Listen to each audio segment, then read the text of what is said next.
Good evening. Good evening. My name is Rodney Glover. I'm the candidate for governor for Florida. I want to always say that everything I bring to you is really important. But tonight, I wanted to make sure that I was able to prioritize something.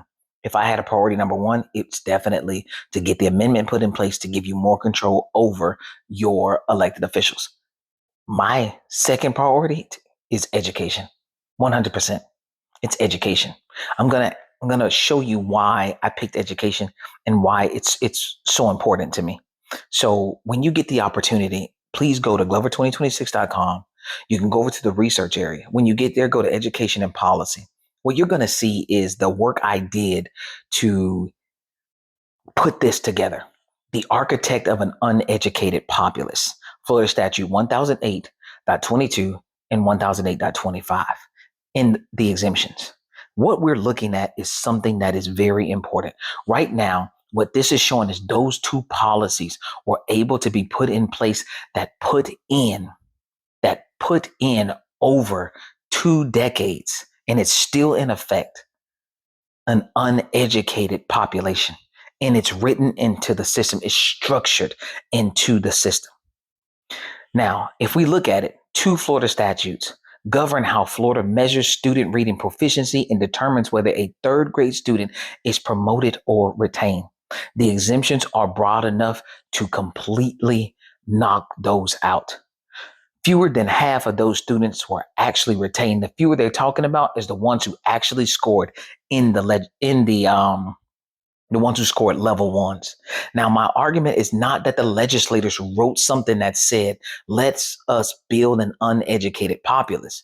My argument is that the policy architecture, taken as a whole, this is all the data across 3 decades, produces the outcome of an uneducated populace, and that the beneficiaries of the outcome have consistently been the same political actors who designed the architecture.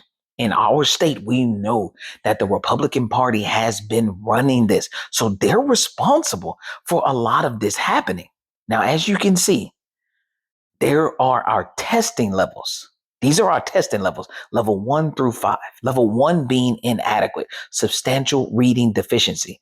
Immediately below satisfactory seems to be where we start to just say we can pass people. But look back at level 1, it says unless you are exempt. Now, when you get a chance to go and dig deeper into what I've written, you're going to see where Governor Jeb Bush back in 1999 signed in the A plus plan for education. This is where we started grading schools between A through F. That's the pressure that they start putting on schools to say, hey, you need to produce passing students. The legislature, the information of how we're going to get there, 1008.25 and 1008.22 with the exemptions. What we ended up doing is this. A student who scores at level 1 on the grade 3 FAST ELA reading assessment must be retained in the 3rd grade and may not promote to the 4th. Remember, unless they are exempt. That's going to be in 1008.25. Now, remember, our exemptions are this: limited English proficiency, students with disabilities. This is a student with a disability for whom participation in the statewide assessment program is deemed not appropriate under their IEP may be promoted without a passing score. Alternative standard assessments. A student who scores above the 45th percentile on the norm reference portion of the FAST or a parallel form may be promoted even if they scored at level 1 on the ELA reading component. All this information is from the Office of Program Policy Analysis and Government Accountability. That's Florida's independent legislative research office. Now, you also have portfolio assessment. A student may be promoted if they demonstrate through a portfolio of work that they are reading at grade level, equivalent to at least level 2 on the FAST ELA assessment. This exemption is most subjective and most susceptible to manipulation because you don't know now if that teacher is under the pressure because they may not be in A school, they may be in F school, and F schools lose funding. Teachers don't get paid. But if you stay to the end of this video, I'm going to tell you something very interesting about that piece of information. Now we have exemption number 6. Well, actually, we have exemption number students with disability. A student with disability who has already been retained once in grades K through 3 may be promoted regardless of their FAST ELA score. This is where policy's internal logic begins to collapse. Now we got exemption 6, previously retained twice in grades K through 3. A student who has already been retained for a total of 2 or more years in grades K through 3 may be promoted regardless of their FAST ELA score. So as you can see, there are a ton of reasons why they're going to promote your children. They have promoted these adults into our society knowing that they did not meet these testing levels. So when you are asking yourself, how come people aren't understanding where you're coming from, what's going on? They missed some of these core fundamental understandings because the system built it in. This is why we have this problem. In 2023-2024, the Florida Department of Education reported that 22% of all grades 3 students statewide scored at level 1 on the FAST ELA PM3 assessment. With approximately 215,000 third grade students enrolled in Florida public schools, this represented roughly 47,300 students who scored at the lowest level. Of the 47,300 students, the Florida Department of Education itself acknowledged that fewer than half were actually retained, meaning more than 23,600 students who scored at level 1 were promoted to the 4th grade via one of those good cause exemptions or another mechanism. Check this out though. 2001 to 02, before the policy was put in, before 1008.22 and 1008.25, 3% of all third graders were retained. We didn't have a policy. We didn't have we weren't tracking the data. Now, when we put it in 2002 to 03, 13% of all third graders were retained.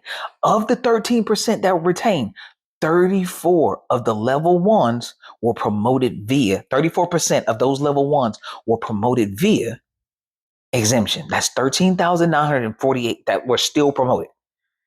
If you notice now, 2003 to 04, 10% of all third graders were retained, but 43% of the 10% were promoted. That's 14,958. Now, 2023 to 2024, 300. That's 22% of third graders. Less than 50% of them were retained.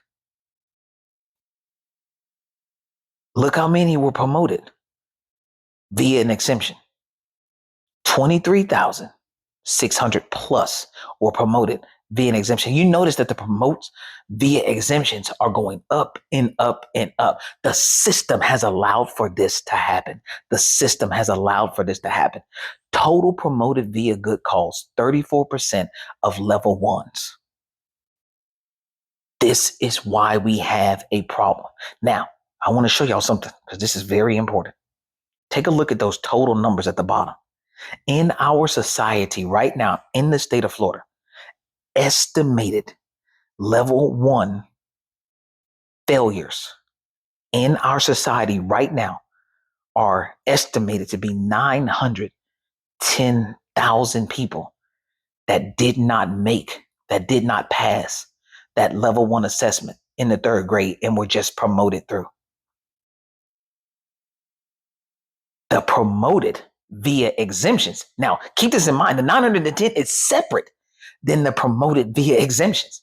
The promoted via exemptions is 407,600. Now you can understand how we have so many people in our society that may not understand what's going on and need further explanation.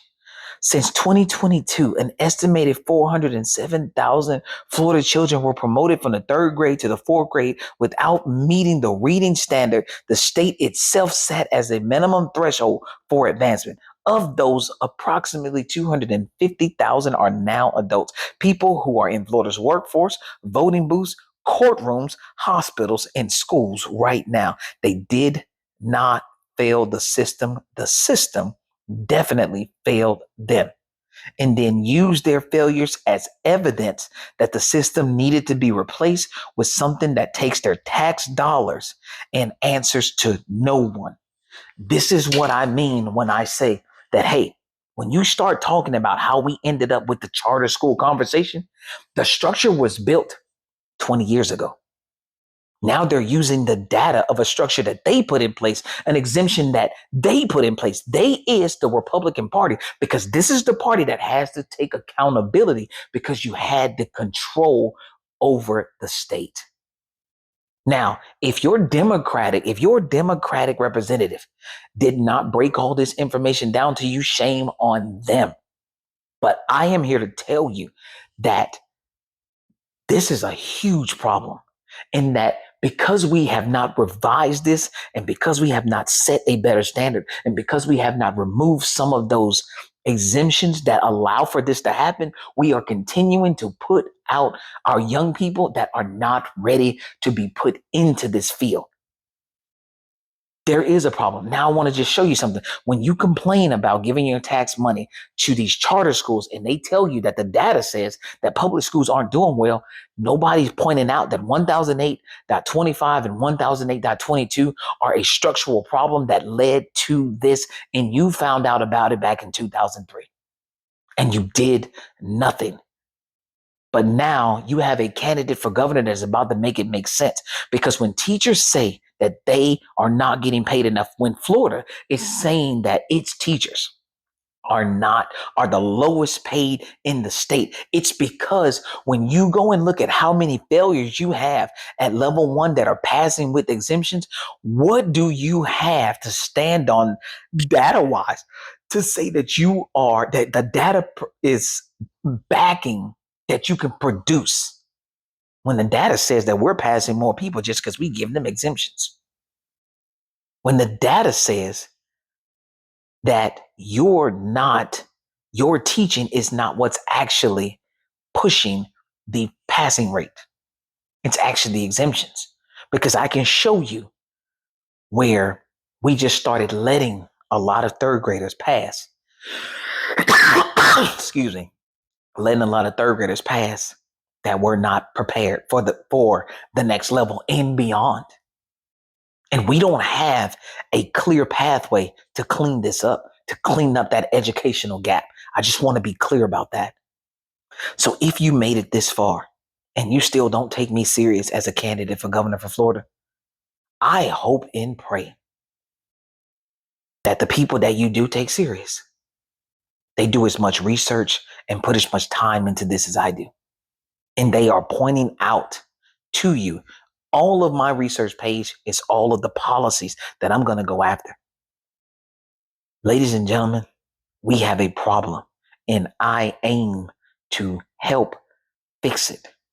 Priority 1 is getting you control over your elected officials. Priority 2 is fixing our education system, because we have got to put out educated people. It's very important. So give each other some grace, especially in the state of Florida, because you've been putting out quite a few people.